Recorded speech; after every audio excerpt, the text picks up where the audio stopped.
Welcome back, guys, to Wrong Turn Horror. In today's episode, I'm sharing 9 true Alaskan horror stories that will haunt you all the night. Before we begin, make sure to subscribe to the channel and hit the bell icon so you never miss a new horror story.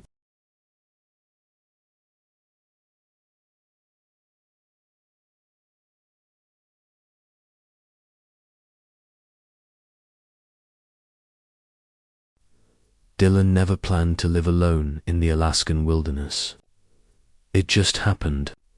After a rough breakup and an urge to disappear for a while, he took a seasonal job near the Denali Highway and rented a tiny wooden cabin nearly swallowed by endless spruce trees and untouched snowfields.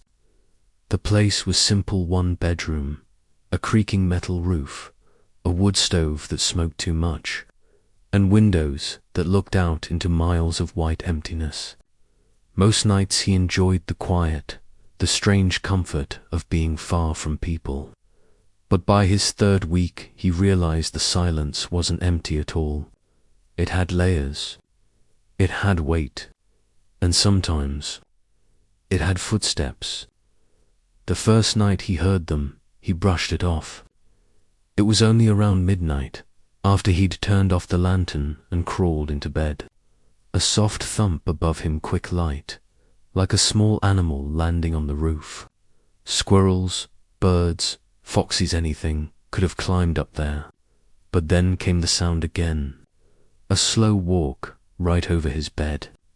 Step, then another step, and another, deliberate, heavy, not the dancing patter of paws, but something more like a person moving with careful purpose. Dylan lay on his back, staring up at the ceiling boards as a cold whisper of dread crawled across his chest. Maybe snow was sliding. Maybe the cabin was settling. Maybe he was just tired. Eventually, the footsteps stopped, and he forced himself to sleep. But the next night, the same thing happened, this time at exactly the same hour. Midnight. Thump, thump, thump. Slow steps from one end of the roof to the other, pacing back and forth. By the 5th night, Dylan convinced himself it was a lynx, or maybe even a moose, brushing against the cabin. Anything was better than the alternative. Still, he couldn't ignore the strange pattern. The footsteps were always above his bedroom. Never the living room, never the kitchen. Just that one spot, and they always moved the same direction, then back, then stopped exactly when Dylan held his breath.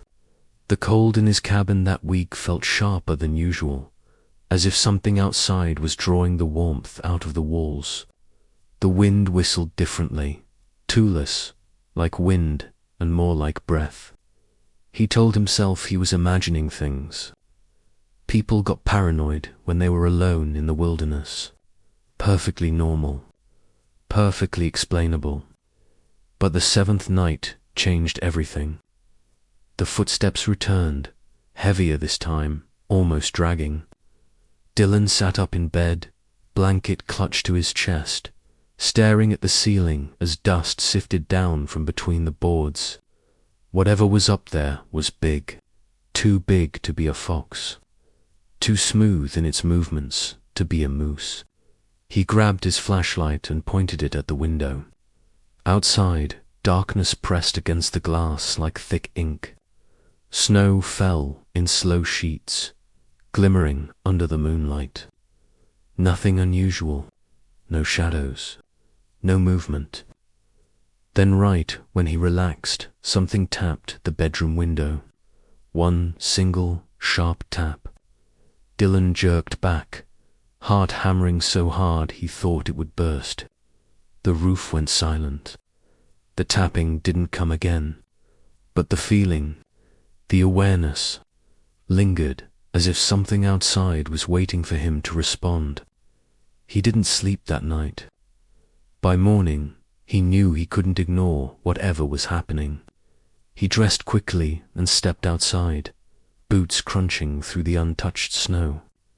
He circled the cabin, scanning for animal tracks, hoofprints, paw prints, anything. But the snow was undisturbed, smooth, pure, not even a rabbit trail. That made no sense. Something had been on the roof. He heard it, felt it. But there were no tracks leading up to the walls, no indentations, no broken branches near the eaves. And then he saw it. Above his bedroom window, carved deep into the wooden frame, were 3 long scratches, parallel, jagged, and at least 8 inches long. They weren't from a tool, not from a knife. They looked like they'd been carved by fingers. Dylan's stomach twisted into a cold knot. He ran his thumb across the scratches. The wood inside was fresh, raw, splintered. Whatever made them had done so recently, within hours. The wind picked up behind him, carrying with it a faint sound. Not the usual whistle or howl. Something softer.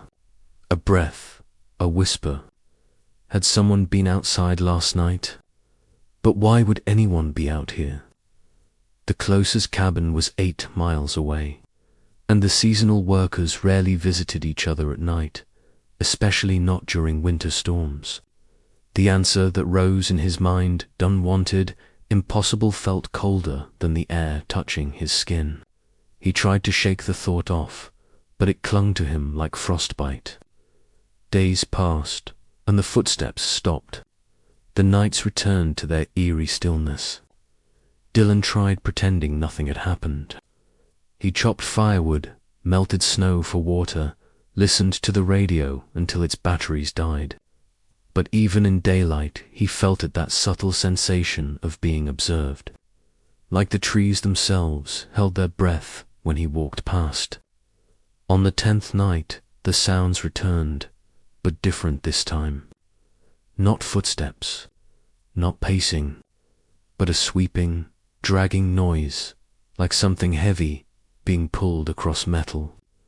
Dylan lay rigid in bed, flashlight clutched in his fist, listening as the sound moved slowly from one end of the roof to the other, pausing above the bedroom. He didn't breathe, didn't dare move. A long scrape echoed through the cabin, followed by another, and then, softly, something leaned down. He heard it through the ceiling, an exhale, a slow, deep breath, as if something was smelling him through the wood. Dylan's skin crawled with ice. He stared at the ceiling, paralyzed.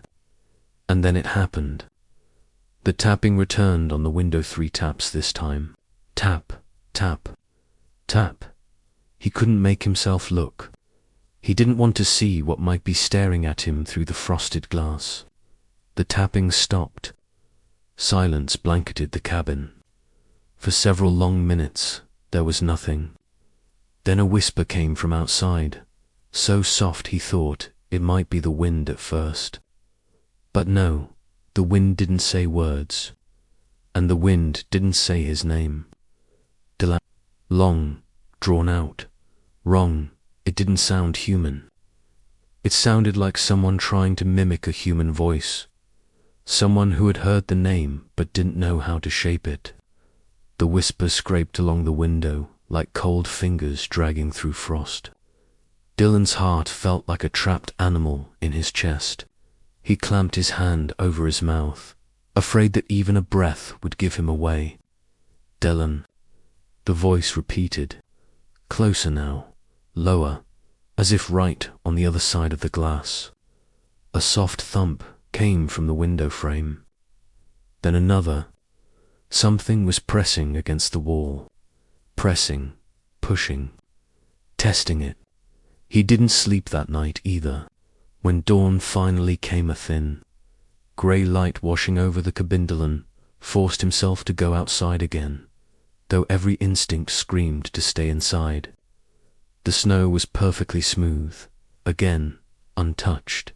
No footprints, no drag marks, no signs of anything walking, crawling, or climbing onto the roof. But the scratches above his window, there were more of them now. Dozens more. Deep gouges running in wild patterns across the wood, as if something with long claws or long fingers had been scratching there desperately, trying to get in. That was it. That was all Dylan needed. He didn't pack, didn't look back. He just grabbed his keys, threw himself into his truck, and drove away from the cabin until the road vanished behind him in a blur of trees and falling snow. He told the property owner the pipes froze and he had to move out. He never mentioned the footsteps, the scratching, or the voice trying to imitate his name. Some things were better left unspoken. But the story didn't end there. 2 months later, long after Dylan left, the next seasonal worker moved into the cabin, and on his first night, just as the clock hit midnight, he heard something land softly on the roof. Slow footsteps, moving, pacing, stopping right above the bedroom. He didn't last 2 nights before calling the owner and demanding to leave. When he mentioned the footsteps, the owner said quietly, "You're not the first." The cabin still stands there today, roof rusted, windows cracked, the forest slowly swallowing it whole. Locals say that on cold nights, especially the ones with no wind, you can stand outside that abandoned structure, stare up at the roof, and hear it. The slow, patient steps of something that never left. Something that waits. Something that learned how to speak the name of the last man who lived there, and might be learning new ones. And if you listen even closer, you might hear a whisper drifting from the trees behind, you calling your name in a voice that almost sounds right, almost.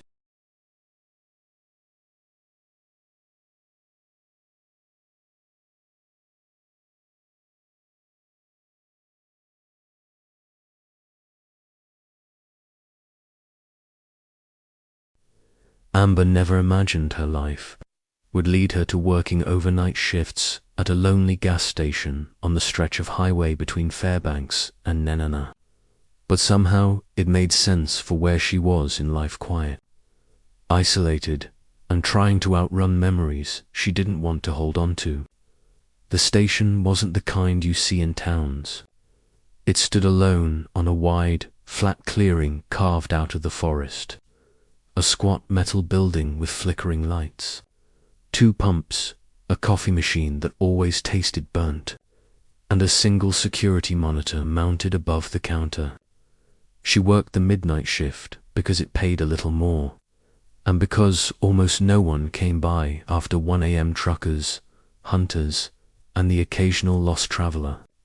Most nights she listened to the hum of the fluorescent bulbs, watched the foggy breath of her own exhaustion, and stared out at the vast, frozen dark stretching forever beyond the parking lot. It was the kind of place where silence had a personality, thick, listening, full of the ghosts of the forest. But nothing truly strange had ever happened in the 6 months she'd worked there, until the winter night that rewrote everything she thought she understood about fear, about darkness, and about what watches us when we think we're alone. It was 2:47 a.m., she remembered. The time because she'd been counting down the minutes until her shift ended at 4. The heater was struggling again, rattling inside the walls, breathing out more cold than warmth. The security monitor showed its usual view: pump 1, pump 2, the front lot, and the outside door. She wiped down the counter, refilled the coffee machine, and glanced up at the monitor more from habit than concern. And that's when she saw him. A man was standing still on the far edge of the parking lot, just beyond the halo of the station's weak lights. He wasn't walking toward the pumps or the door. He was simply standing there. Amber blinked, confused. Maybe his truck broke down. Maybe he was gathering himself before coming inside. But something felt wrong almost instantly. He wasn't wearing a jacket. Not even gloves. Just a thin, torn shirt fluttering against his body in the 30 air. No one would survive long like that, not even the toughest local. She leaned closer to the monitor. His posture was all wrong, stiff, unnatural, like every bone in his body was locked in place. And even though the camera was too grainy to show details clearly, she felt his eyes on her, watching, focused, intent. Amber swallowed, tasted metal in her mouth. "You okay out there?" She whispered to the empty store, as if saying it out loud might make the man move. But he didn't. He stood there like a shadow wearing skin. After nearly a full minute of stillness, he slowly lifted his arm and waved. A small, almost childlike wave, but it wasn't aimed at the gas station door. It wasn't aimed at pump 1 or 2.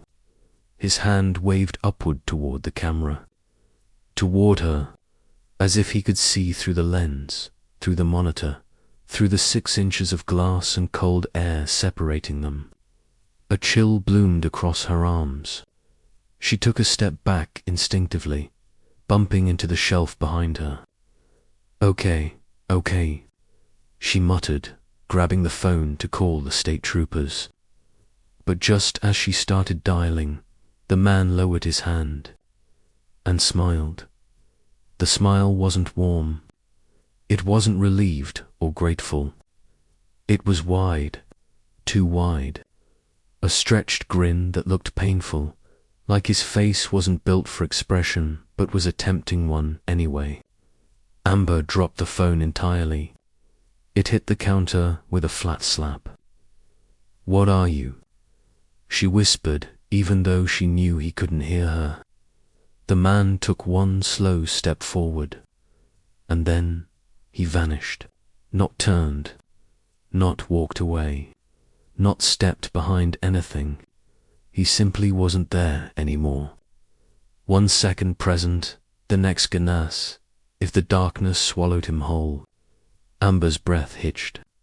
She leaned forward, squinting at the screen. It had to be the camera glitching.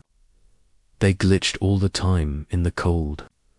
She tapped the side of the monitor. Nothing, just white static where the man had been standing. But the other cameras worked fine. She hesitated before rushing to the front window. Her skin crawled as she approached, yet she didn't want to look. Something deep in her instincts screamed not to. But she forced herself, hands trembling, and pressed her forehead gently against the glass. The night was empty, completely, no footprints, no movement, just the soft swirl of falling snow illuminated by the buzzing lights. She exhaled shakily and backed away. Maybe she imagined it. Maybe fatigue was making her hallucinate. Maybe this was one more lonely Alaskan night playing tricks on her mind. The thought helped until she turned round and looked back at the monitor. The man was standing directly in front of pump 2. Amber's heart nearly failed. She stumbled backward, knocking over the mop bucket.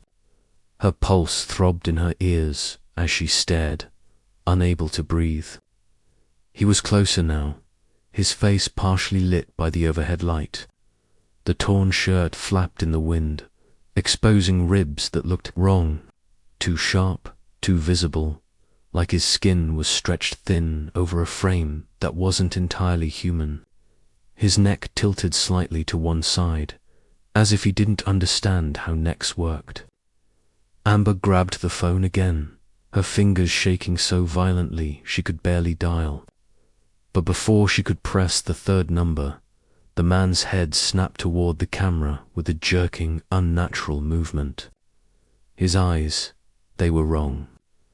Not wide, not glowing. Just wrong like dark pits that didn't reflect light. He lifted his hand again, not waving.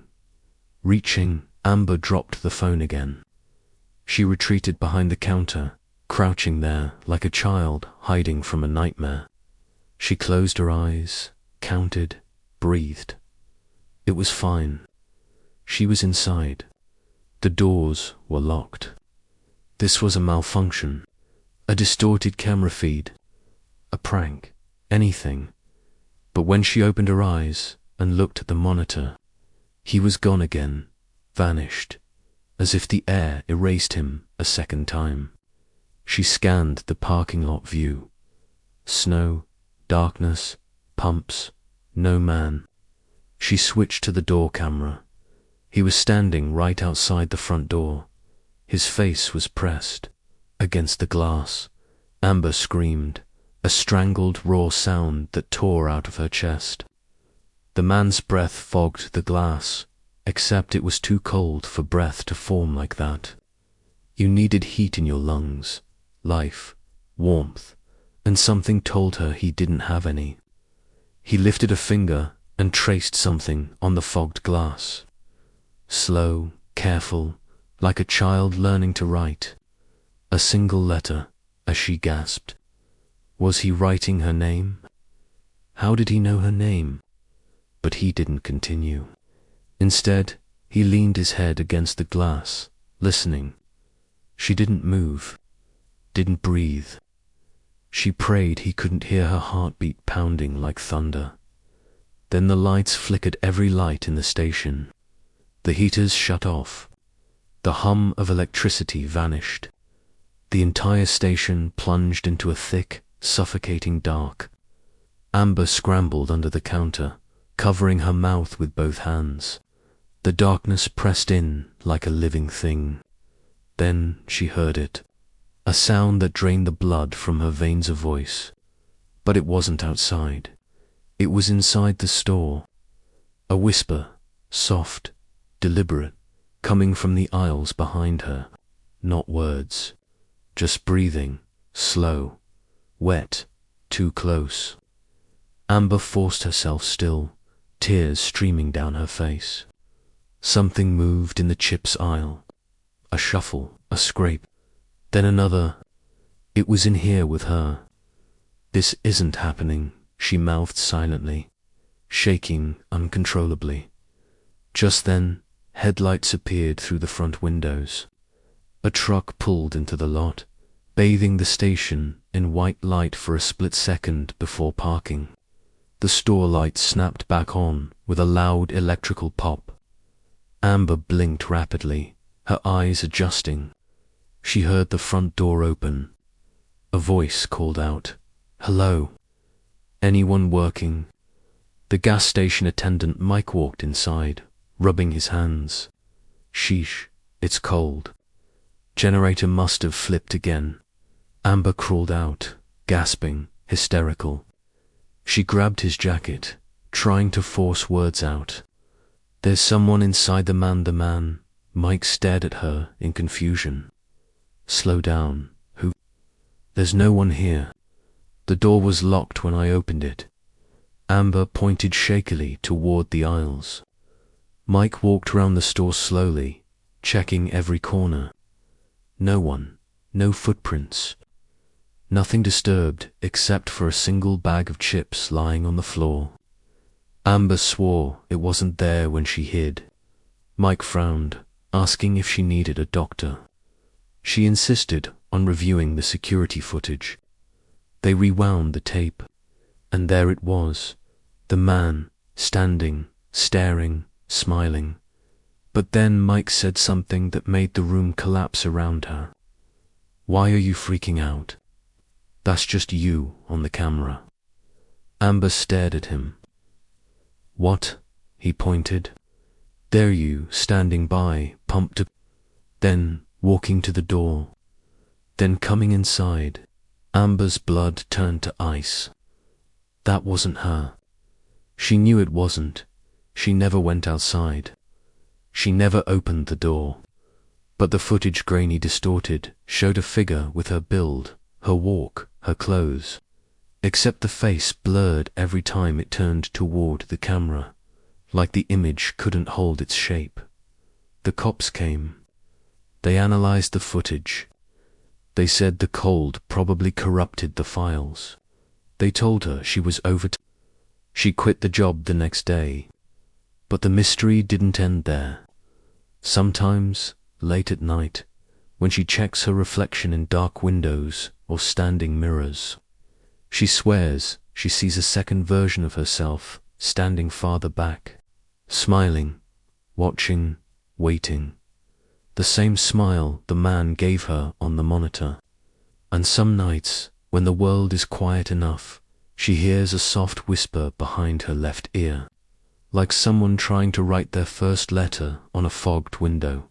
A single sound, a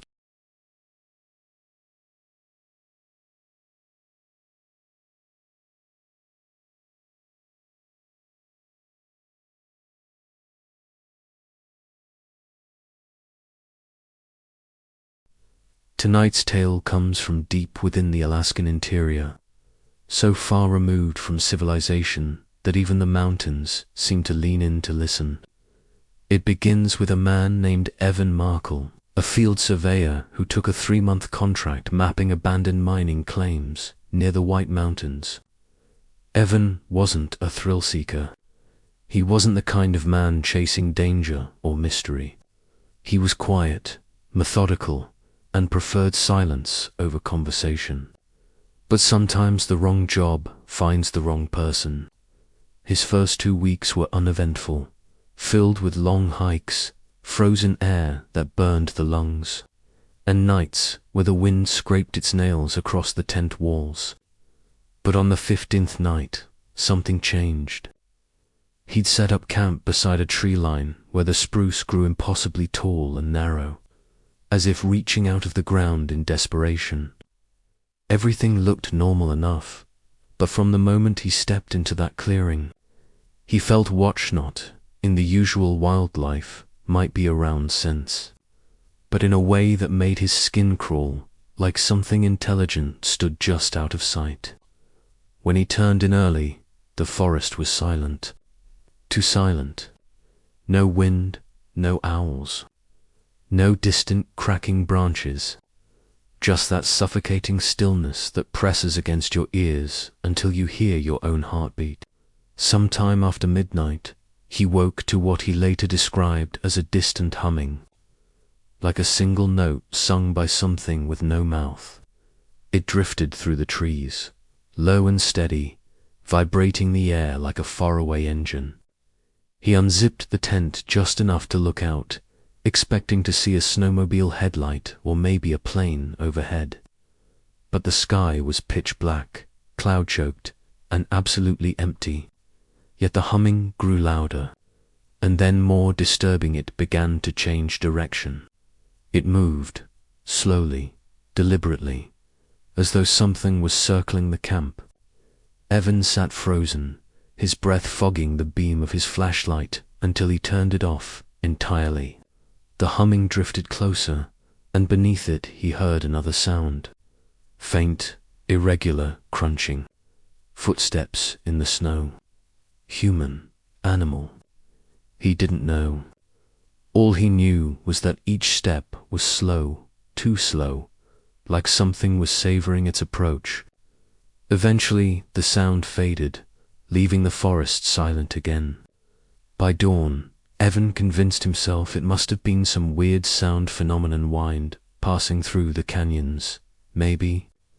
But the next morning he noticed something else. New prints in the snow, moving around his tent in a perfect circle.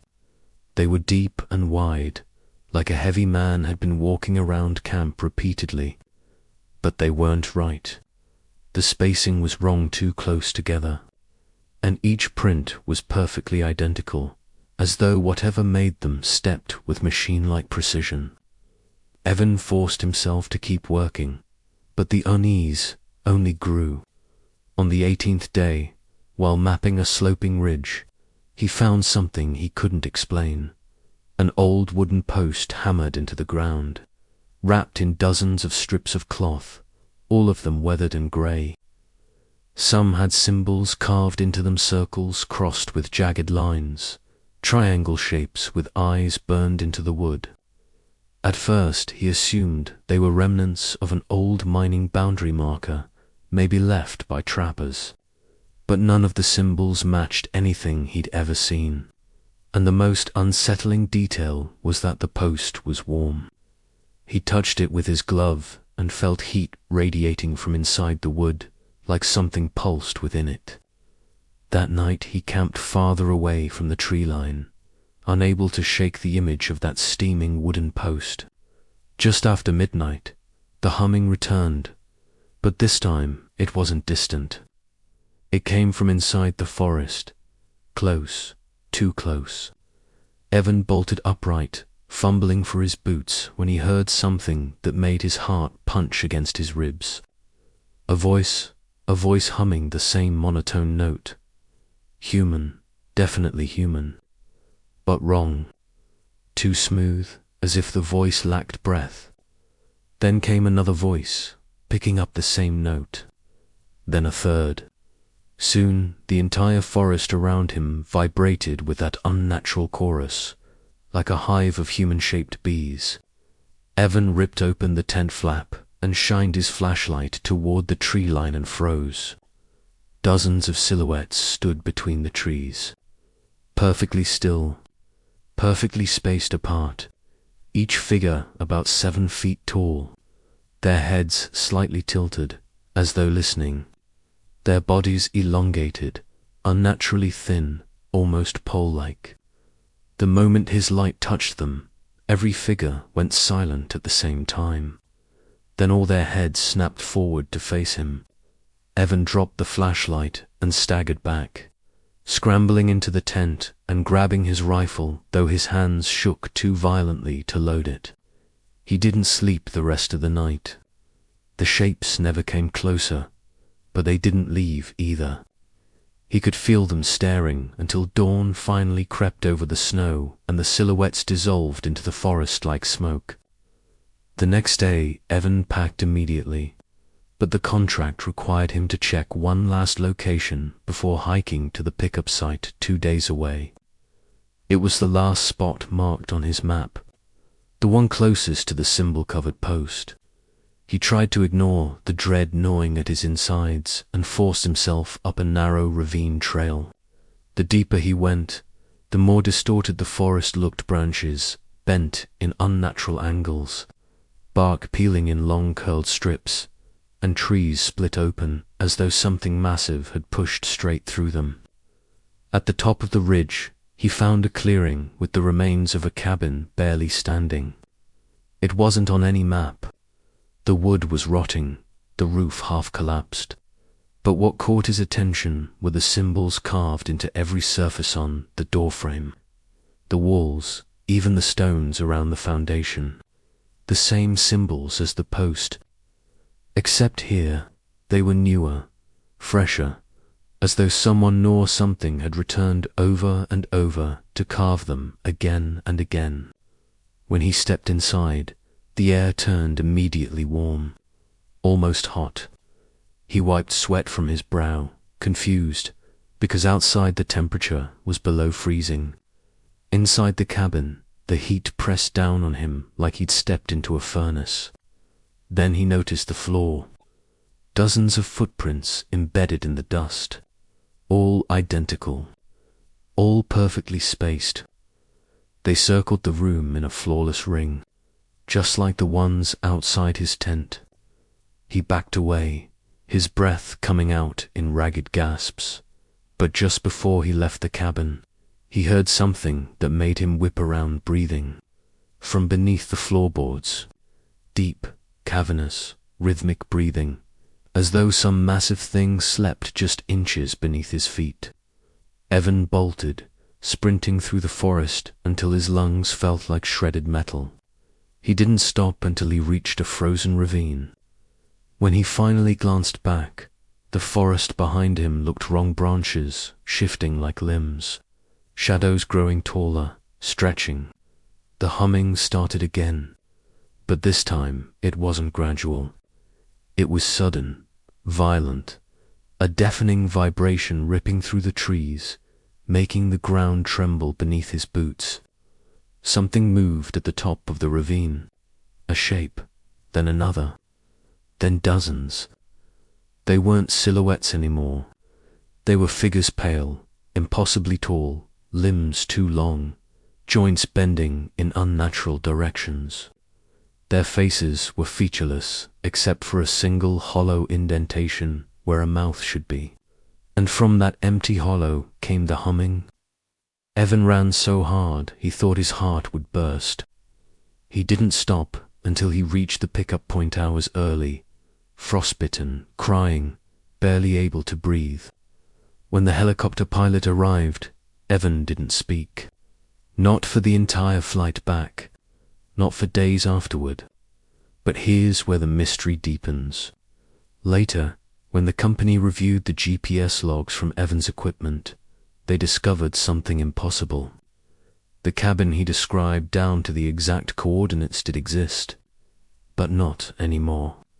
According to state records, it burned down in 1972. Nothing remained but ash and a foundation swallowed by moss. No walls, no beams, no roof to collapse, no floorboards to breathe, and absolutely no posts carved with symbols. But the strangest detail, every picture on Evan's phone of the footprints, the symbols, the post was corrupted, just static, except for one final image taken accidentally in his panic, a blurry wide shot of the ravine where he'd run.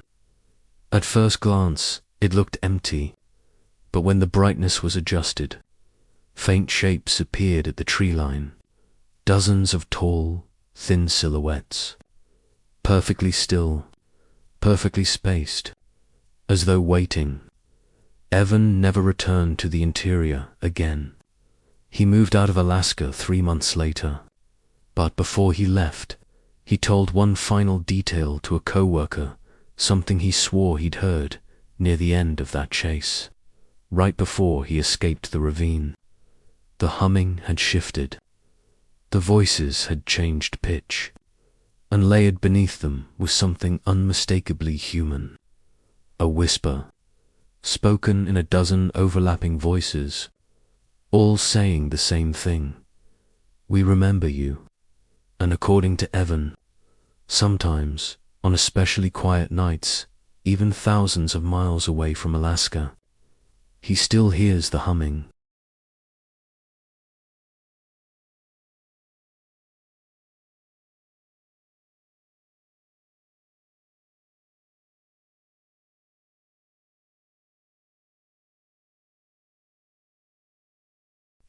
Tonight's tale drags us into the remote Alaskan tundra, where the land stretches flat for miles and the cold doesn't just freeze, your skin numbs your thoughts. This story centers around a woman named Claire Donnelly, a wildlife technician who volunteered to assist with an extended population study on Arctic foxes. Claire loved the silence of the North, its untouched beauty, its brutal honesty. She believed the tundra, even at its coldest, had a rhythm, a sort of unspoken heartbeat. But she would soon learn that some things alive on that endless white plain should never be listened to. Claire worked out of a tiny research cabin near the foothills of the Brooks Range, a place where the sun barely rose in winter and night seemed to swallow everything. She lived alone most days, except when the helicopter brought supplies every few weeks. The cabin had 2 rooms, a weak stove, and windows that trembled in the wind like they might shatter at any moment. Yet Claire wasn't afraid until the night she found the tracks. They appeared after a minor blizzard, huge impressions in the snow about 40 feet from her cabin far, too large for a fox, too narrow for a bear, too spaced out for any 4-legged mammal. They were oval, deep, as if whatever made them weighed an impossible amount. At first she thought they might be snowdrift formations, but they were too symmetrical, too deliberate. They formed a straight path leading into the low hills. The unsettling part wasn't the size, it was that the tracks started suddenly. No lead-in, no approach, as if something had materialized out of thin air, taken 12 colossal steps, and vanished. Claire documented them, photographed them, and tried to report them to the head researcher, but her satellite phone kept failing. Static, echo, then silence. She slept poorly that night, listening to the wind rattle the cabin, and every now and then, she thought she heard something else. A soft thud, far away, muffled by snow. A rhythm. The next morning, she found the tracks were gone vanished, like the snow had swallowed them. But she knew what she saw. A week later, she discovered something worse, a fox, one from her study group, lying dead in the snow with no wounds, no blood, no signs of predation. Its eyes were open but clouded with a strange pale film, the same shade of the tundra sky just before a storm. Her scientific mind scrambled for an explanation. Disease, but nothing made sense. The animal looked drained, as though its life had been pulled out like a thread. She radioed for pickup, but the connection buzzed with low-frequency interference. A strange tone hummed beneath the static, vibrating through the receiver like a hidden voice. That night she barely slept. Something about the air felt wrong, like the sky was heavier than usual. Claire lay awake in her sleeping bag, staring at the ceiling, until at exactly 3:14 a.m. the cabin began to shake. Not violently, but subtly. A shudder, like something massive had stepped onto the ground nearby. She turned off her lantern and crawled silently to the window. When she peeked outside, the tundra was empty. No wind, no movement, no sound, but the shaking continued, growing softer as if something was walking away, but too large, too heavy, too slow. After a full minute, the trembling stopped. Claire's breath clouded the glass, and in the fog she saw her own reflection, except her reflection's eyes were rolled slightly upward, like someone standing behind her was casting a shadow over her. She spun around, expecting something, but the cabin was empty. The air was colder behind her, though unnaturally so. The next day she hiked toward the ridge where the tracks had once appeared. The snow here felt strange under her boots, not soft, but brittle, as if she walked on a thin frozen layer covering nothingness. The landscape looked the same, but the atmosphere felt different, hollow. As she climbed higher, she noticed something on the horizon, a structure, a dark, rectangular outline half buried in the snow. It wasn't on her maps. No traps or cabins were supposed to exist this far out. She approached cautiously, her breath sharp in her chest. What she found wasn't a cabinet, was a concrete bunker. Old, weathered, its surface cracked and peeling like dried skin. A metal hatch lay exposed, half frozen, the lock rusted away.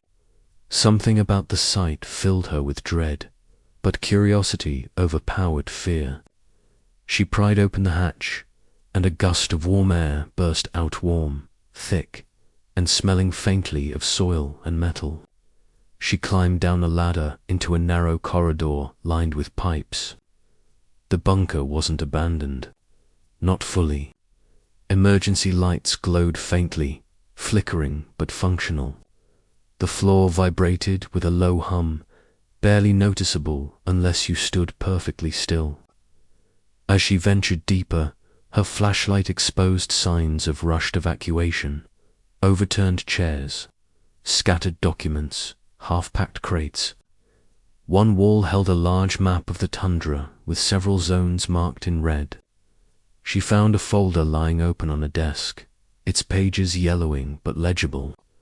The header read, Project TH11, Subsurface Acoustic Displacement Phenomena. The documents detailed something horrifying, recordings of deep, rhythmic sounds detected beneath the permafrost. The vibrations weren't seismic. They were patterned, purposeful, alive. The file ended abruptly with a simple final note, discontinuation due to breach. Evacuate surface-level personnel immediately. Claire backed away from the desk, her pulse thundering in her ears. A breach of what? She didn't want to know. But then she heard it. A sound, a single heavy thud deep below her feet, so massive it rattled dust from the ceiling. Another thud followed. Then another, slow, deliberate, the same rhythm she'd heard at night. She turned to run, but the bunker lights flickered violently, and a low-frequency vibration surged through the floor that nearly knocked her off her feet. A distant groaning echoed from deep within the earth, like something enormous shifting in its sleep. She scrambled up the ladder and burst into the freezing air, slamming the hatch shut behind her. The tundra was silent again, dead silent. She sprinted back toward her cabin, but halfway across the plain she realized the snow around her was moving, not drifting, but pulsating, rising and sinking in small waves, as if the ground beneath the crust was breathing. Claire forced herself to keep going, slipping, falling, picking herself up again until the cabin finally appeared. She barricaded the door, even though she wasn't sure wood could stop whatever was out there. That night she heard the thudding again, but this time it wasn't distant. It circled the cabin. Each impact shook the shelves, rattled her dishes, made the windows buzz like trapped insects. She curled into a corner, rocking, whispering to herself, praying whatever walked out there couldn't smell her fear. Hours passed. The footsteps eventually stopped. The silence after was unbearable. But just before dawn, a new sound rose from beneath the cabin floor, muffled, scraping, slow and methodical, like claws dragging across metal. She didn't breathe, didn't blink. The scraping stopped. Then a single, deafening thud slammed the underside of the cabin so hard the floorboards bowed upward. She screamed and scrambled outside, not caring where she ran, only that she needed distance. As she fled across the tundra, she glanced back once and froze mid-stride. The snow beneath her cabin was caving inward, collapsing in a slow spiral, like something was pulling the entire structure underground. The cabin sank until only the roof remained visible. Then even that disappeared. The snow smoothed over as if nothing had been there at all. Claire ran until she saw the rescue helicopter early, unexpected, summoned by repeated SOS signals she swore she never sent. The pilot said they'd received transmissions on a frequency long abandoned by research teams. When she asked what the transmission sounded like, the pilot hesitated before answering. It wasn't a voice, he said. Just tapping, a rhythmic pattern. Slow, heavy, like footsteps. Claire left Alaska immediately, but the mystery never left her. Months later, she received a package with no return address. Inside was a single object, one of her field cameras, the one she'd lost near the ridge. The final video file showed footage from the night her cabin disappeared. A grainy shot of her cabin in darkness, then the snow beginning to sink. Then, in the last 3 seconds, something massive rising beneath the white surface too large to comprehend, its shape blurred but unmistakably alive. The video ended abruptly, as if whatever filmed it had been swallowed by the earth. Claire keeps the camera locked away, but sometimes, when she lies awake at night, she swears she can still feel faint vibrations beneath her floor, slow, steady, as though something deep beneath the surface is still searching for her, still following the rhythm, still remembering her footsteps.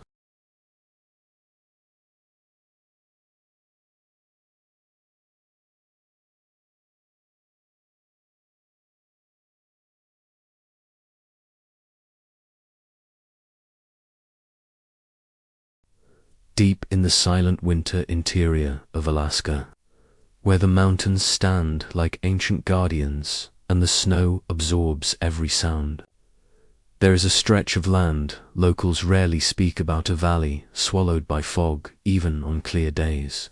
A place where compasses spin wildly and radio signals die mid-transmission. It was here that Aaron McClellan, a 33-year-old bush pilot with a flawless safety record, vanished for 3 days before stumbling back into civilization with frostbite, a blank stare, and a story so fragmented and disturbing that even seasoned rangers refused to write down everything he said. Before the incident, Aaron had been hired to deliver emergency supplies to a remote outpost used by geologists studying permafrost subsidence. The job was simple: land on a narrow ice strip, unload the crates, and return before the weather turned. But the weather changed faster than expected, swallowing the valley in a blinding whiteout. Witnesses from the main airfield said the last radio transmission they received from Aaron was Strange's voice trembling, saying, "There's something on the ground. Something big. Moving." After that, the line went dead. When Aaron regained consciousness, he ever truly lost it, he found himself sitting inside his own plane, the cockpit door wide open, as if someone had pulled him from the pilot's seat and placed him back later. Snow filled the cabin, and the wind clawed at the fuselage. Outside, visibility was nearly zero. He didn't remember landing. He didn't remember losing altitude, but the plane was intact, resting in a small clearing of churned snow, as though something enormous had shoved aside the drifts to make space. Aaron climbed out cautiously, yelling into the storm, listening for the voices of the geologists or another pilot. Only silence answered, deep, crushing silence. For hours he tried to radio for help, but every channel hissed with static, threaded with a strange low-frequency hum, like someone whispering too close to the microphone. When night fell, the hum grew louder. It vibrated through the metal of the plane, through the snow beneath him. It wasn't mechanical, it felt biological, like the heartbeat of something buried beneath miles of ice. Determined to find shelter, Aaron strapped on his pack and stumbled into the storm. The snow around him wasn't natural. It rose and sank in subtle undulations, as if he were walking across the chest of some sleeping colossus. The wind carried faint, sounds-distant thumping, slow and rhythmic, like footsteps. He walked for what felt like hours, until the storm abruptly stopped, leaving him in eerie calm beneath a cloud-choked sky. That was when he saw the cabin. It stood alone, half-buried, slanted, its roof collapsed on one side. No smoke, no footprints, no signs of recent life. Yet a faint glow pulsed from the cracks in the boarded windows, soft blue, unnatural. Aaron approached cautiously. The air around the cabin was warm, mist rising from the snow like breath. He pushed open the door, and the warmth washed over him like a humid wave. The interior wasn't empty. It was filled with dozens of notebooks, stacked floor to ceiling, scattered across tables, pinned to walls. Scientific journals, most of them handwritten, filled with sketches, equations, mapping coordinates, and symbols, hollow circles, spirals, and jagged intersecting lines that looked almost like star maps. A lantern sat in the center of the room, glowing with cold blue flame that wasn't burning any fuel. Aaron lifted a notebook and opened it. The handwriting belonged to various authors over decades. One-page read. It moves beneath the ice. We've tracked its path for 14 days. It doesn't rise to feed. It rises to observe. Another page, written years later, said, "The vibrations match no known animal. Not seismic, not tectonic, rhythmic, cognitive, intentional. Further pages grew increasingly erratic. Do not answer the knocking. It mimics familiar sounds. The voice outside is not Sarah. Sarah is gone. Aaron's breath quickened. He flipped through the most recent entries, dated only 6 months earlier. They described the valley as a breach point, a thin barrier between the surface and whatever sleeps beneath. The final line on the last page read, "If the plane lands here again, it means it has chosen another." Aaron dropped the notebook. His pulse roared in his ears. He stumbled back toward the door just as something began tapping slowly against the boarded window. 3 taps. Then silence. 3 taps again. He held his breath. It sounded almost human, almost familiar. He whispered, "Who's there?" The tapping stopped immediately, replaced by a long dragging sound across the wood, like fingernails slowly tracing a path. "Aaron," a voice whispered from the other side. A woman's voice, one he recognized. His sister, Elena, who had died 2 years earlier in a hiking accident. Aaron opened the door. His stomach dropped. He backed away. The whispering continued, shifting from sorrow to pleading to laughter. "It's so cold, help me." Then something new.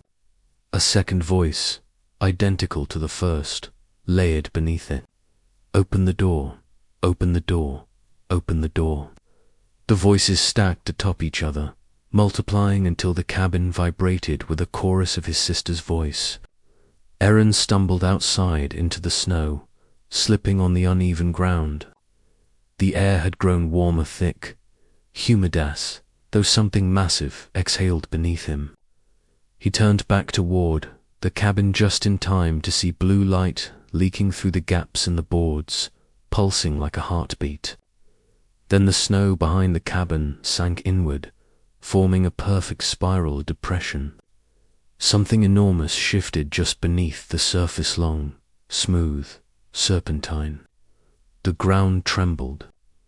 Aaron ran. The valley echoed with shifting ice and low, resonant groans. The hum returned, shaking the air. He didn't know how long he ran before he collapsed near a granite outcrop. When he looked back, the cabin was gone completely, swallowed. The snow had closed over it like a wound healing. He crawled into the shadow of the rocks, shivering now that the unnatural warmth was gone. All night, the valley trembled. Sometimes he heard thudding footsteps. Sometimes he heard the whisper of his sister drifting across the plains. Other voices joined her, hundreds, maybe thousands, whispering, calling his name, calling for help. At sunrise, the storm returned. Aaron used the daylight to navigate by the ridges until he found the twisted remains of an old radio tower half buried in ice. He climbed it, hoping to gain height for a signal. Instead, as he reached the top, he saw something that made his blood freeze completely. Below him, stretching across miles of snow, were hundreds of perfectly straight, evenly spaced depressions in the earth footprints, each one the size of a kayak. They formed a massive trail leading directly toward the clearing where his plane had landed. The landing strip hadn't been a natural clearing. Something had made it, something still moving below the surface. He scrambled back down, knowing he had only one chance, reach the plane before the valley awakened. The hum grew louder. The snow began to crack around him in spiderweb patterns.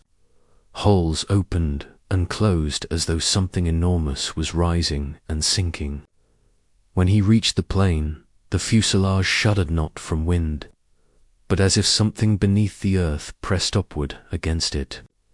He jumped inside, slammed the door shut, and prayed the engine would start. It didn't, not at first. But then, As the hum peaked in a deafening vibration, the radio crackled. A voice whispered through the static, "His sister again. You shouldn't leave." The hum surged, and the plane engine roared to life. He took off blindly into the storm, climbing hard, tears freezing on his cheeks. The valley shrank beneath him, though a deep spiral depression continued to widen at its center, as though something beneath the ice was pushing upward, waking, following him. 3 days later, he was found wandering along a highway, dehydrated, hallucinating. His plane was eventually discovered resting intact on a frozen lake hundreds of miles from the valley, with the cockpit door open, and his seatbelt cut from inside the plane. Rangers later tried to locate the valley described in his report, but its coordinates didn't exist, at least not anymore. The area was a featureless stretch of tundra with no sign of a cabin, radio tower, or landing strip. But some nights, bush pilots still report hearing a low hum over that region, deep rhythmic, pulsing through their headsets. And a few claim that when they fly low enough, they see depressions in the snow below, massive footprints, evenly spaced, leading nowhere, or maybe following something.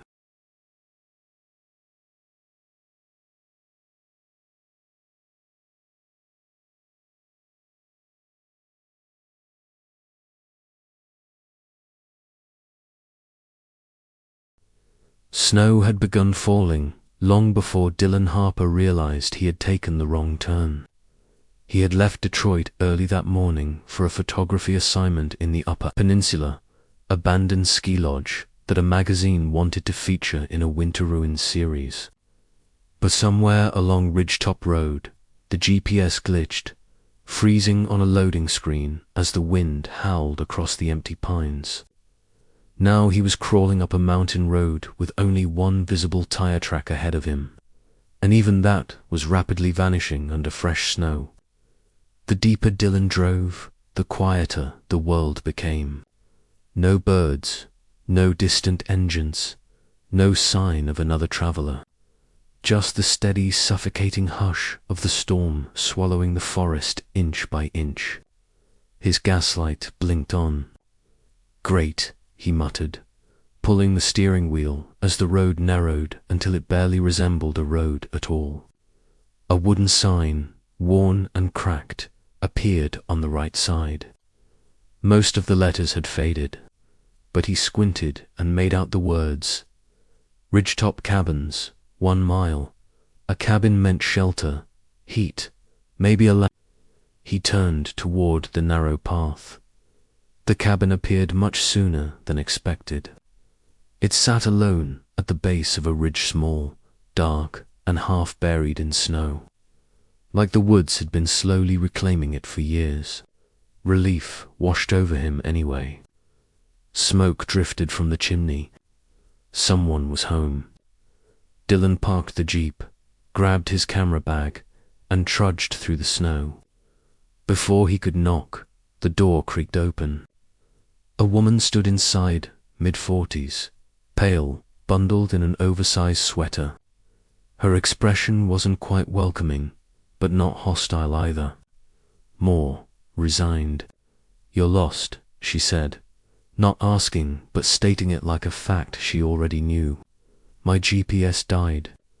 I saw the sign. I just need to call for help or wait out the storm," Dylan explained. She hesitated, then stepped back. "Come in, then. It's not safe out there after sundown." The cabin interior was warmer than expected, but dim, lit only by a fire and a single lantern on the table. Everything looked older than the cabin itself. Antique snowshoes, rusted traps, faded sepia photos. The woman didn't give her name. She poured him tea instead. The tea tasted strange earthy, almost metallic, but it warmed his frozen chest. "You live here alone?" he asked. "My family used to run this place," she answered, "but people stopped coming." Roads changed. Maps changed. Now only one cabin is left standing. This one. Dylan offered a polite smile, but something felt off. The walls looked lived in, but not in a current way, in a preserved way. Like everything had been kept exactly as it had once been decades ago. And the others? He pressed. Buried, she said quietly. Some by time, some by storms. Her voice lingered too long on the last word. A loud cracking sound echoed from outside. Dylan jolted. The woman didn't react. Wind, she said, though it didn't sound like wind. It sounded like footsteps crunching through deep snow. Heavy, dragging footsteps. Dylan stood and moved toward the frosted window. Don't look, the woman said sharply. He froze mid-step. Why not? Her eyes flicked toward the fire. Because it looks back. A chill crawled through Dylan's spine. The tea suddenly felt like a mistake. Something about her voice, flat practiced, almost rehearsed, made him suspect she had given that warning many times before. I appreciate the hospitality, he said carefully, but I should probably head out before the storm worsens. She shook her head. No one leaves after dark. I'll take my chances. That's what the last man said. That sentence hung in the air like a weight. The last man? Dylan asked. She turned toward one of the old photographs on the wall. It showed a group of 5 men in winter coats standing beside snowmobiles. The edges of the photo were burnt. 3 nights ago, she whispered. They knocked. They asked for help. I told them the same thing I'm telling you, that the storm wasn't the real danger. They didn't listen. What happened to them? They stepped outside. She paused, and he followed them. Dylan's breath stalled. Who? But the woman didn't answer. She only looked at the door, as though expecting it to burst open at any moment. The footsteps outside resumed, slow, heavy, circling the cabin. Dylan's pulse hammered. What is that? In the old days, she murmured, the Lagers had a name for him. They said he lived between the trees and fed on those who wandered too far up the ridge. The forest kept him hidden until storms came, because storms erase not just tracks, but the people who make them. She looked at him with tired, haunted eyes. Tonight, you wandered too far. A sharp thud jolted the door. Dylan backed away. The woman grabbed a poker from beside the fireplace. He usually waits, she whispered. He scratches first. Then he tests the lock. Another thud rattled the entire cabin. Dust fell from the rafters. Dylan grabbed his bag. There has to be a back exit. There isn't. He checked anyway, just a bedroom, a tiny kitchen, a dead-end hallway. He won't break in, she said. Not yet. He likes fear. Lets it ripen. Her voice was too emotionless, too rote, like she had recited these words dozens of times before, like she had explained this exact scenario to countless others. The realization hit him. He wasn't the first lost traveler she'd invited in, and maybe not the first she'd warned too late. Dylan swallowed hard. What exactly does he want? To replace what he lost, she whispered. His form, his face, his warmth. She closed her eyes. He takes it from others. The scratching began, long, slow, deliberate, like claws dragging across wood. Dylan felt his throat tighten. We need to block the door, he said. She shook her head. Blocking doesn't matter. He chooses when he enters. Well, I'm not waiting around to be chosen. Dylan shoved a chair under the door handle anyway. The scratching stopped. Silence choked the room. Even the wind halted. Then 3 slow knocks, not claws, knuckles, human-like. Dylan froze. The woman's face drained of color. "No," she whispered. "Not him. Not yet." She stepped back as the knocking repeated, stronger, more intentional. "Who is it?" Dylan called before he could stop himself. The woman slapped her hand over his mouth. "Don't answer. That's how he learns your voice." The knocking ceased.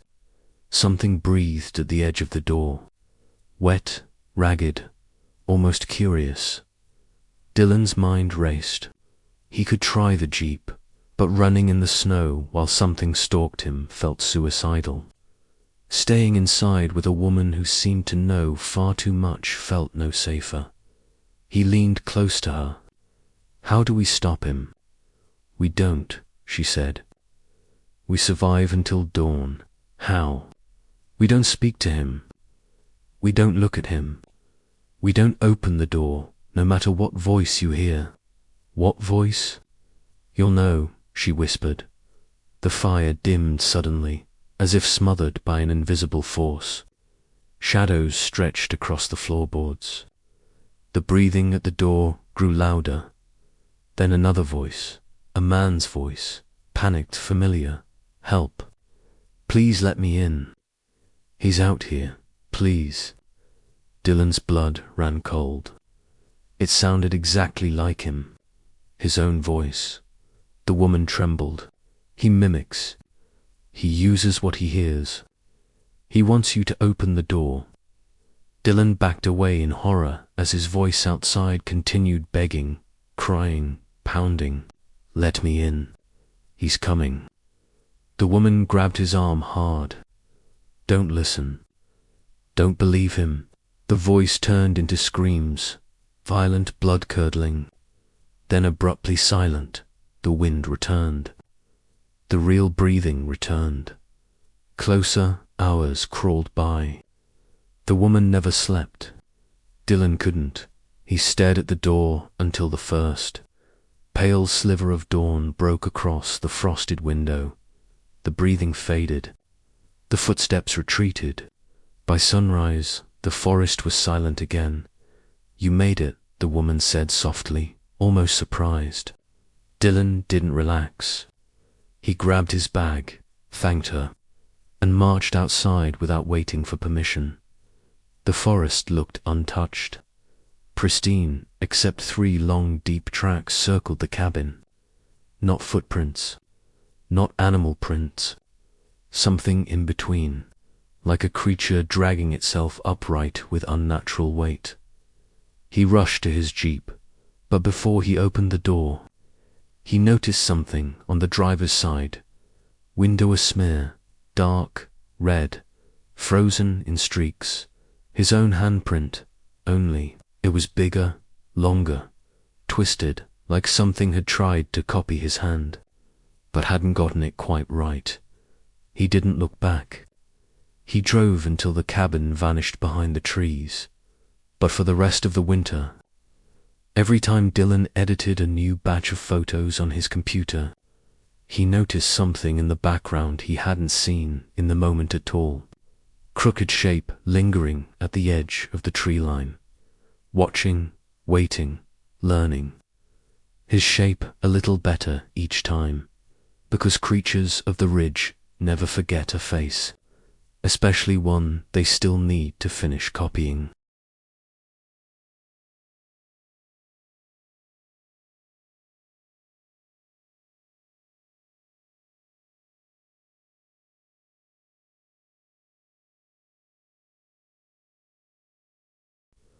Winter Hollow was the kind of northern town where secrets didn't just linger, they froze into the ground and waited for someone curious enough, or foolish enough, to dig them up.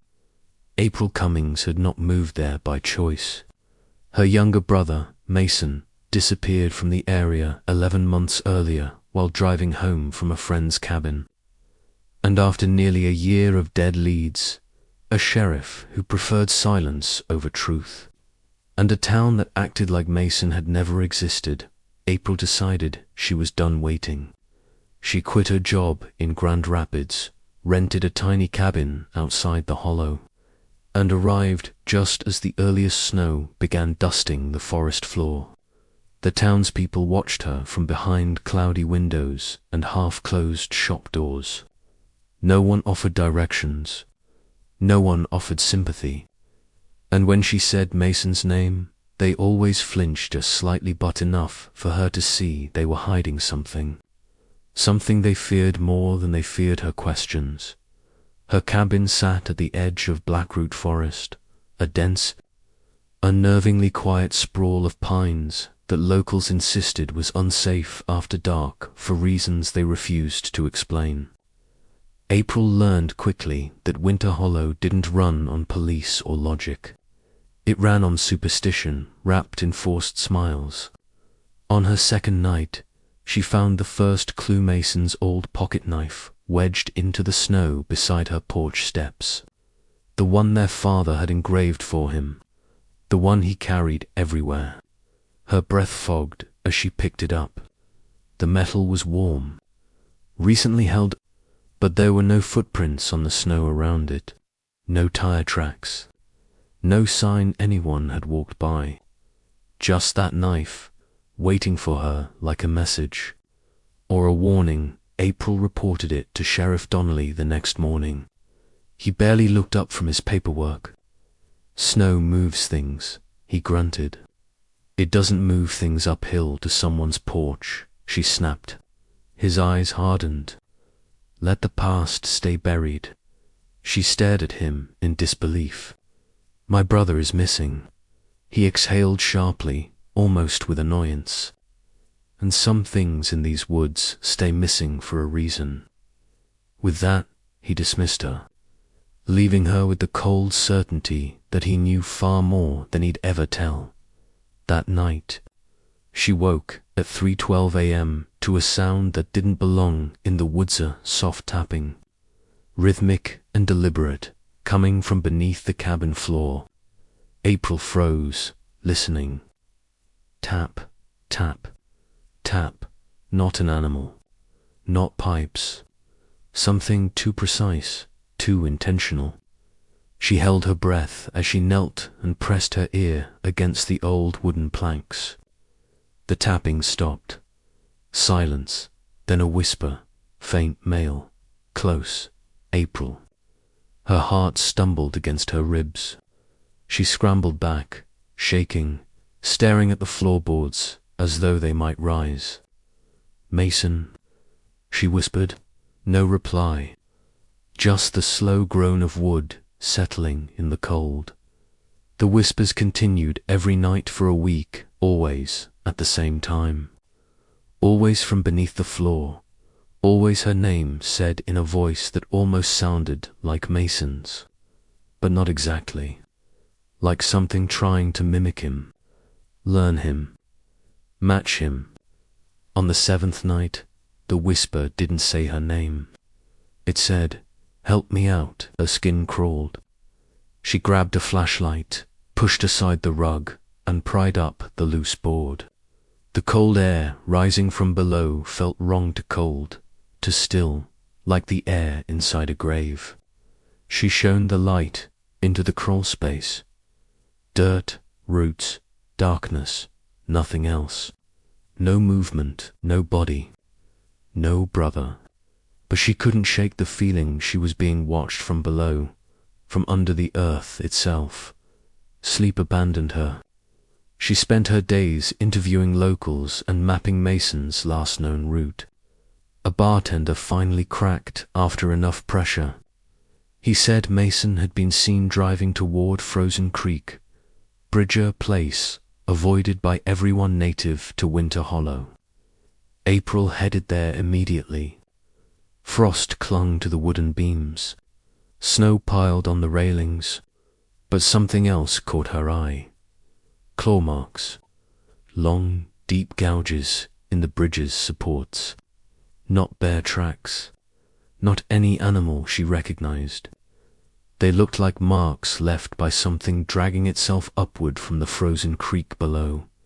Her flashlight beam landed on something, caught in the ice fabric, blue, Mason's favorite flannel shirt. She slid down the embankment, kneeling at the edge of the creek. The ice beneath her cracked lightly. She reached out, touched the fabric, and jerked her hand back as the ice throbbed beneath her palm, like something living pulsed under it. And then, April. The voice came from below the ice. Close, too close. She scrambled back, heart pounding as the ice fractured in a spiderweb pattern, but nothing emerged. No hand, no creature, just silence swallowing the creek again. She drove back to town shaking, only to find Sheriff Donnelly waiting near her cabin. "You've stirred up enough," he growled. "People disappear near that bridge. Your brother wasn't the first. Others before him, travelers, hunters, kids. Disappear how?" she demanded. He hesitated. "The Hollow doesn't like outsiders digging. The Hollow." He stepped closer. "These woods, watch. These woods, listen. And some things under them don't stay dead." April stared at him. He wasn't being metaphorical. "What happened to Mason?" she whispered. He didn't answer. He got in his truck and drove off, leaving her in the dark. The whispers returned that night, but louder, closer, desperate. "April. April, come down. Please." She pressed her hands to her ears. The voice didn't stop. It grew, overlapping with other voices, different tones, different pitches. Dozens of voices whispering at once, all rising from beneath the cabin. Some cried, some begged, some called her name. Something was beneath Winter Hollow, and whatever it was, it had collected voices. The next morning, she found footprints around her cabin. Bare footprints, human, leading toward the forest, then disappearing like the snow had swallowed them mid-stride. She followed the line of tracks into Blackroot Forest. The deeper she walked, the quieter the world became. Sound died. Even her breathing felt muffled.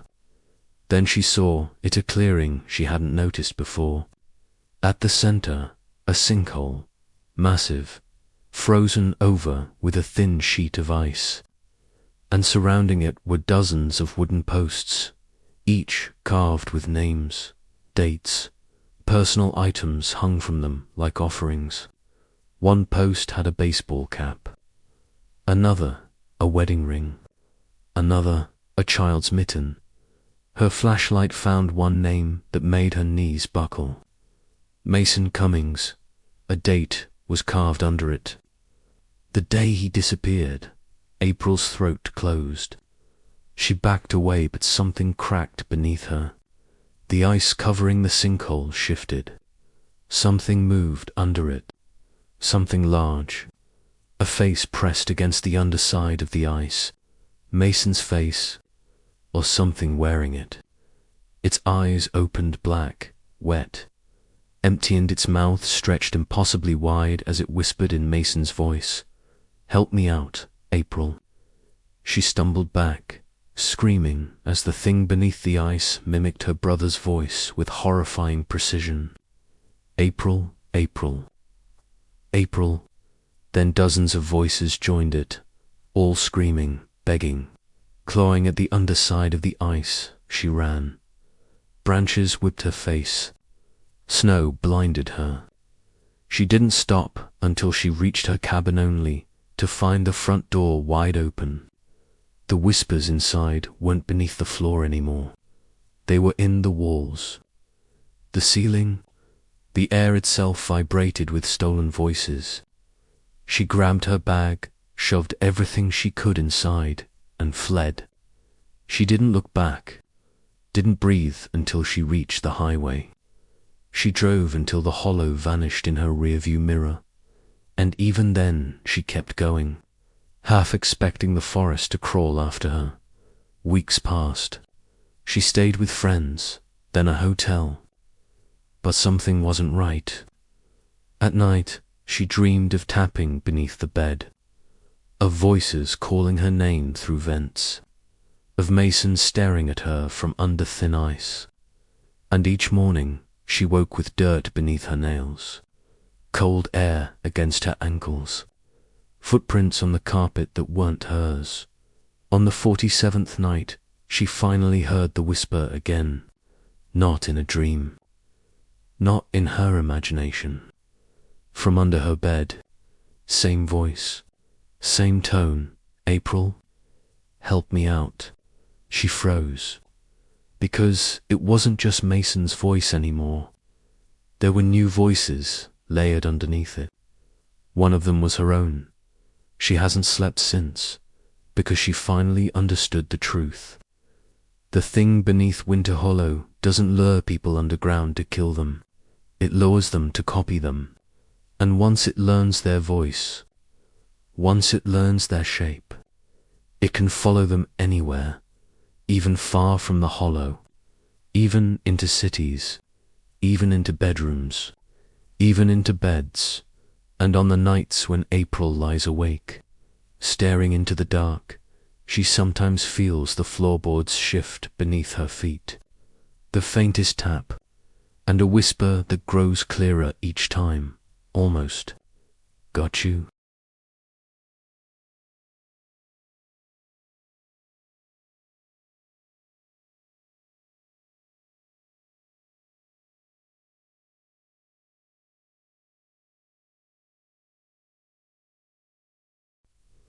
Glacier Point was the kind of Alaskan settlement most maps didn't bother marking. Any more just a scattering of weather-beaten cabins, a forgotten ranger station, and a single gas pump that hadn't worked in 6 years. Anyone who lived there did so because they wanted to be left alone, which was why Evelyn Reed chose it as the last point of her search. Her father, a veteran wildlife biologist, vanished near Glacier Point while tracking abnormal caribou migration patterns that had puzzled scientists for months. The official report said possible hypothermia, but Evelyn knew he couldn't have simply walked off into the cold. He had spent 30 years mastering it. The truth was somewhere in those mountains, buried in the snow, waiting to be dragged into the open. She arrived in late November, when the daylight stretched thin like bruised skin over the horizon. The air bit at her lungs with every breath, and the forest loomed impossibly still, as if the trees themselves were holding their breath.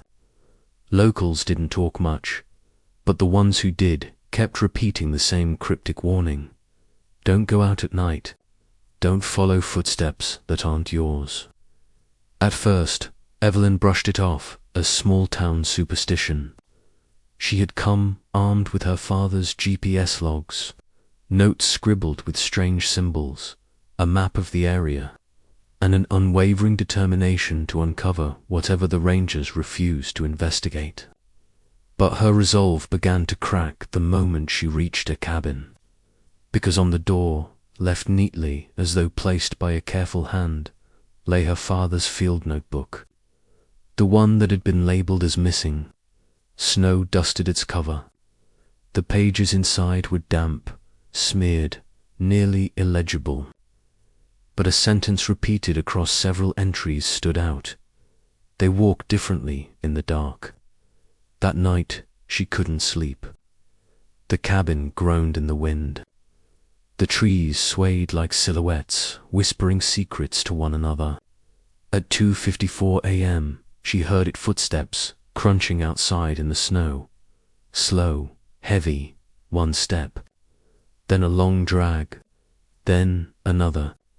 She tensed, listening, heart thudding like a trapped bird. The footsteps stopped directly outside her window. She didn't dare look.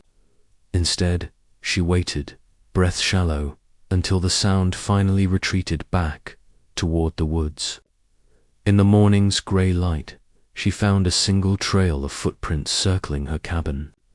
They were too deep for any human hand, spaced unnaturally far apart, as if someone had taken strides double the length of a normal person. They led straight into the forest, straight toward the coordinates her father had marked in his notebook. She followed, hiking through the crisp bite of the early winter air. The trees thinned as she climbed higher, and frost coated every branch like crystal veins. Near the ridge, she found something half buried in snow, a broken radio transmitter. Her father's initials were carved into its casing. Panic squeezed her chest, but she kept going until she reached a narrow pass overlooking a wide, open basin. Her father had drawn something on his mapper, crude sketch of the basin with a note. "They gather here." She scanned the valley. Nothing moved. No tracks, no animals. Just wind. Then her radio crackled. A voice whispered through it, thin, strained, distorted by static. "Evie," her breath caught. Only one person had ever called her that. "Dad," she whispered, more static. Then, "Evie, don't follow." The transmission cut out. She almost dropped the radio. Her throat tightened with equal parts terror and hope. If he was alive, she had to find him. She descended into the basin, snow crunching beneath her boots, eyes scanning for movement. The air felt heavier here, thick with an unnatural stillness that made her ears ring. Halfway across the open field, she saw them hundreds of footprints, not scattered, not chaotic, lined up in perfect parallel rows, stretching across the basin as if an entire procession had marched silently through the night. Stranger still, each footprint pointed toward the mountain, and away from the cabin where she had seen the footsteps hours earlier. Something had moved in both directions. Something had circled her cabin and then gathered here. Something had walked without a sound she could hear until the night before, near the far edge of the basin. She found a collapsed research tent, shredded open from the inside. Beside it, frozen in a posture of desperate terror, was the mangled, half-buried remains of a man. His face was stretched into a silent scream. Frostbite covered his skin in black patches. Evelyn knelt beside him, hand trembling as she brushed snow from his coat. A ranger's badge gleamed beneath the ice. This man had died violently, but there were no signs of an animal attack. No tooth marks, no claws, just broken bones, as if something huge had squeezed him until his ribs cracked like twigs. She backed away, bile rising up her throat. That was when she saw the movement at the tree line, a dark shape slipping between the pines. Then another and another, tall, too tall, walking with long, unnatural strides, not running, not stumbling, walking, purposeful, silent, watching her. She froze. They moved in sync heads, tilting slightly to observe her, bodies swaying as though adjusting to the daylight. Evelyn swallowed hard and forced herself not to run. The creatures stopped at the edge of the trees. For a heartbeat, nothing happened. Then, as if deciding she wasn't worth the effort, they retreated deeper into the forest, their silhouettes vanishing like smoke between the trunks. Evelyn's legs finally obeyed her. She ran back toward her cabin. Snow blinded her. Branches clawed at her jacket. Her mind reeled. The creatures weren't hallucinations. They were real. They looked almost human, but too thin, too elongated. Their limbs bending slightly wrong, like marionettes manipulated by unseen strings. Back inside the cabin, she bolted the door and collapsed on the floor, breath ragged. She flipped open her father's notebook again. Near the final pages were frantic drawings, figures with long limbs, hollow faces, and feet that pointed slightly outward. Underneath them he had written, They copy what they observe. Another page read, "They don't see well. They hear movement." The last line chilled her. "If they follow you, freeze." Night came early. The radio stayed silent. Evelyn sat with her back against the wall, clutching a flashlight. Hours crept by. The forest outside held its breath. Then footsteps. Not one set, many, dozens surrounding the cabin. Slow, deliberate, crunch, drag, crunch, drag. They didn't knock. They didn't scratch. They just stood out there, circling her home again and again. She forced herself not to move, not to breathe loudly. At some point, she heard the doorknob turn, slowly, softly, testing it. She pressed her palm over her mouth to muffle the scream. When dawn finally broke and the footsteps faded, she dared to peek outside. Footprints surrounded the cabin in a perfect ring so. Many they had churned the snow to ice. She followed them at a distance, careful not to leave her own trail too clearly.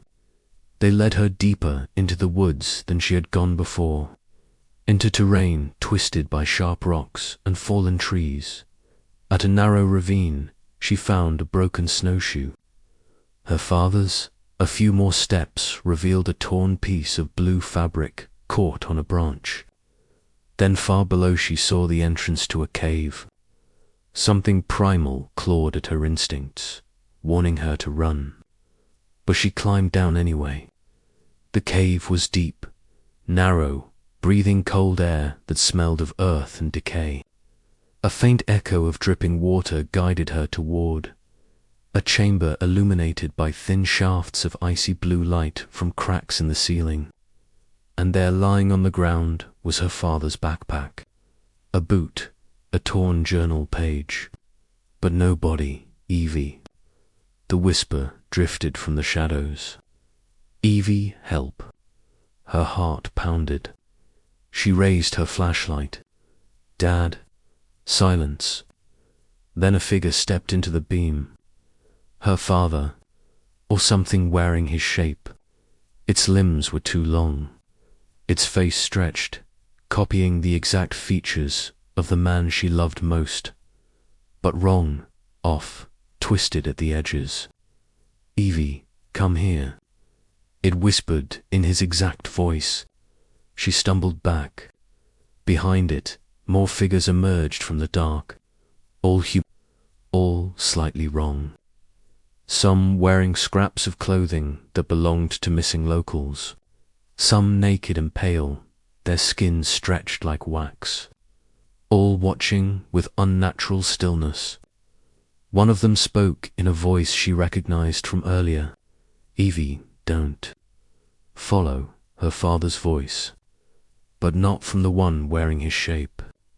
From deeper inside the cave, Evelyn ran toward the sound before she could think. The creatures didn't chase. They moved aside, like shadows parting for a brighter one. She reached another chamber and found her father alive, barely tied in a cocoon of frozen soil and roots. His skin was pale, his eyes sunken, but he was still himself. He looked at her with terror. "They learn," he rasped. "They watch us in the dark. They mimic what they take." Evelyn worked to free him, but the roots were impossibly strong. "Evie, stop." He whispered weakly. "They want you here. They brought you here." Behind her, the creatures gathered in the doorway, silent, waiting. Their stolen faces watching her with empty hunger not for flesh, but for identity, for movement, for the next thing to imitate. Her father grabbed her wrist with remaining strength. "Whatever you do, don't let them learn you." She swallowed hard. "Dad, I'm getting you out." But before she could finish freeing him, the creatures shifted. They bent their heads. They raised their arms, all copying her exact movements. She froze. They froze. She stepped back. They stepped forward. A perfect mirror, hundreds of them. She realized with sickening clarity. They weren't hunting her. They were rehearsing her, learning how she moved, how she breathed, how she existed. She looked at her father, tears searing her eyes.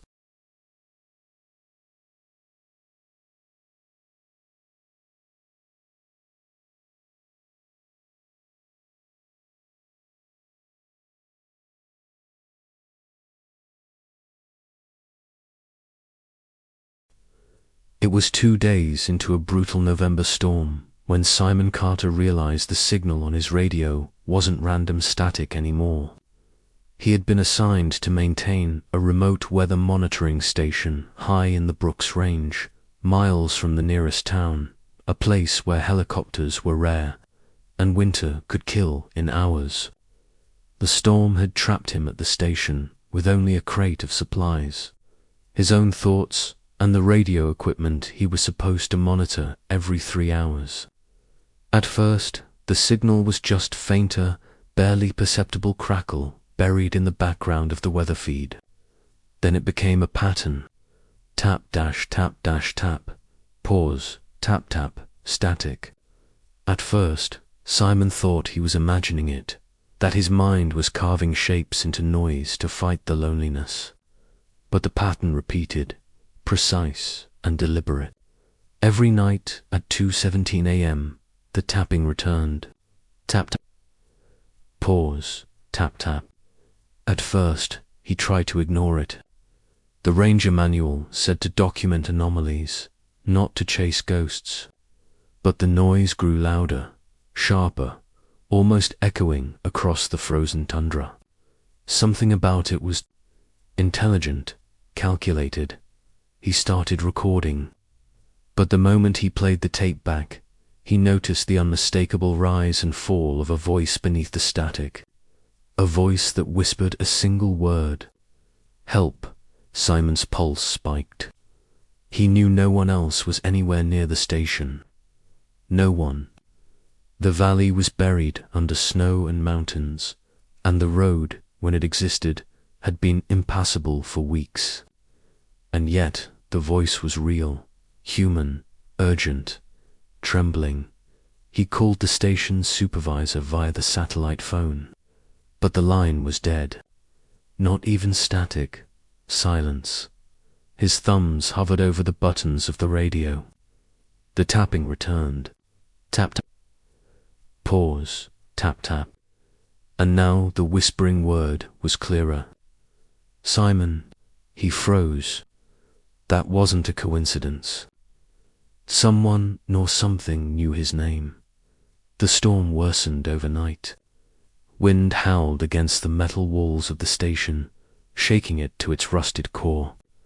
Simon kept the radio on, staring at the tape recorder as though if he blinked, the sound would vanish. Then he heard footsteps outside, heavy, crunching in the snow. The station's lights flickered. He checked the camera feed he had installed for wildlife monitoring, but nothing appeared. No snowshoes, no wolves, nothing. And yet the footsteps circled the station, slow, deliberate, echoing against the frozen ground like some colossal being testing the perimeter. He considered staying inside, but his curiosity, and something deeper, a compulsion he couldn't resist, drove him to step outside with the flashlight. Snow was knee-deep, drifting in uneven mounds. And there, in the moonlight, he saw prints. Huge print. Foot-long, claw-like impressions leading to the ridge beyond the station, disappearing into the shadows of ice and rock. He followed them, flashlight trembling in his hands, and soon realized they didn't head toward the forest, but away from it toward a valley that hadn't appeared on any map. At the center of that valley, half buried in snow and ice, was a small shack, old, weathered. But a faint glow shone from the window. He stepped closer. The wind stilled. No crunch of snow, no sound of his own boots. The valley seemed to suck in noise. He reached the shack, each step muffled by an unseen force. He knocked. Silence. He tried the door, unlocked, and inside. He found a desk covered in radio equipment, like his own, but decades old. Papers were scattered across the floor. Diagrams of radio waves, mountain ridges, and indecipherable symbols filled every sheet. Among them, one piece of paper caught his eye, a hand-drawn map of the station he occupied, dated 25 years earlier. Beside it, a note: they listen, they wait. If you hear the tapping, they are near. Simon's stomach churned. How could this have existed decades ago? He flipped the pages. More notes, names, dates, coordinates, and then a list of missing persons. Hundreds, all within a radius of 10 miles around the station. His heart stopped. At the bottom of the page, one name was written in bold: Simon Carter. Beneath it, a single word: incoming. Panicking, he ran back to his station, but the snowdrifts had shifted. The path he had walked was gone. Only a labyrinth of footprints led in circles around him. The radio erupted in static. Tap tap. Pause. Tap tap. This time, the whisper wasn't a single word. It formed full sentences. Come, come to us. You know us. You hear us. Simon tried to turn off the radio. No effect. Tried to smash it. It crackled back to life. He stumbled backward, tripping on the uneven floor, hitting his head against the wall. Dazed, he looked outside. The valley beyond the station was no longer visible. Instead, an endless field of snow stretched as far as the eye could see, and in the distance, dark shapes moved slowly, tall, humanoid, their limbs bent unnaturally. They glided rather than walked, never breaking stride, yet never losing the ground beneath them. They stopped at the edge of the station, staring, or perhaps listening. Simon had no time to think. He tried the satellite phone again. Nothing. Even the signal for his GPS was gone. No map, no coordinates, no way to leave. He realized then that the valley and perhaps the storm itself wasn't entirely natural. That the radio signal, the tapping, the whispers, they had drawn him here, to the center of some unknowable plan. Hours passed, or perhaps minutes. Time seemed distorted. The tapping escalated. Now inside the walls of the station, the floorboards vibrated. The hum of electricity twisted into speech. Simon, listen, join. He pressed his hands to his ears. It didn't help. The sound was everywhere. It came from beneath the floor, from the walls, from the snow outside, and somehow from inside his own head. He knew he had to leave. He grabbed a pack, keys, and flashlight and stepped outside. The snow glowed faintly in the moonlight. The shapes were closer. Each humanoid figure duplicated the other's movements perfectly, a synchronized march toward him. He ran, tried to start the old snowcat he kept for emergencies. Dead, battery drained, engines silent. The tapping followed. The whispering followed. Simon, come, join. He stumbled into a drift and slid downhill, hitting a ridge, crashing into a frozen stream. Snow swallowed him. The wind drowned out everything but the voices. He tried to scream. Nothing. The shapes emerged from the valley below, hundreds of them. They surrounded him in perfect silence, like sentinels of some frozen kingdom. Their faces were vaguely human, but wrong. Eyes too large, mouths too wide, limbs twisted. And they weren't alone. Beneath their feet, the ice pulsed. Simon realized with horror that the ice itself seemed alive, reacting to their presence, forming and reforming to accommodate their mass, breathing like a heartbeat beneath the snow. One figure stepped forward, raised a hand, and then Simon heard it clearly, his own voice, coming from the being's mouth, perfect, mocking, repeating the fear and words he had spoken during the past few nights. Help, help, help. Simon's legs froze. The other figures mimicked him. Every gesture, every panicked movement, they copied. He tried to run, couldn't, tried to crawl. Couldn't, they were mirrors? They had learned him, taken him, not yet physically, but in essence. Slowly, inexorably, they closed in. The tapping stopped. Silence, heavy and suffocating, filled the air. Then one figure whispered again, in his own voice, "Join us." Simon realized the radio hadn't been broadcasting signals. It had been a lure guiding him here.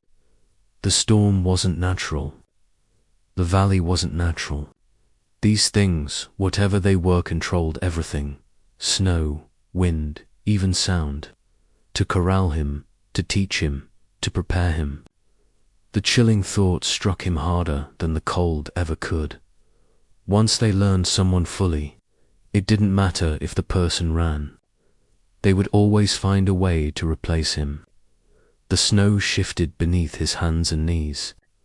The whispers inside his head multiplied. Every single missing person whose name he had read in the shack's notebook was here, somehow absorbed, existing as echoes, ready to teach the next victim. He tried to scream again.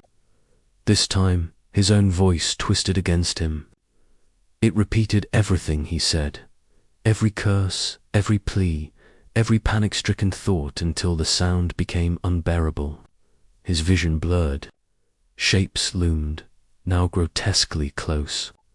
One reached for him, and then the world collapsed into whiteness. When he awoke, he was inside the station, alone, yet the tapping had resumed. Tap, tap. Pause. Tap, tap. The radio crackled, whispering a single word that made his blood run cold. Simon. He tried to leave, but the snow outside hadn't melted. The mountains had shifted. The valley had changed shape. And through the static, a new voice echoed. Not his own. Not human. Yet familiar. "We have learned you." Simon understood at last. They never intended to let him leave. They only intended to make sure he was perfectly observed. And somewhere, beyond the reaches of time and ice, the snow whispered promises of returning, of following, and of waiting. He sat down, frozen, not from cold, but from knowledge. The tapping continued. The whispers continued. And in the distance, a shape emerged from the swirling, stormer, humanoid figure with his own face, smiling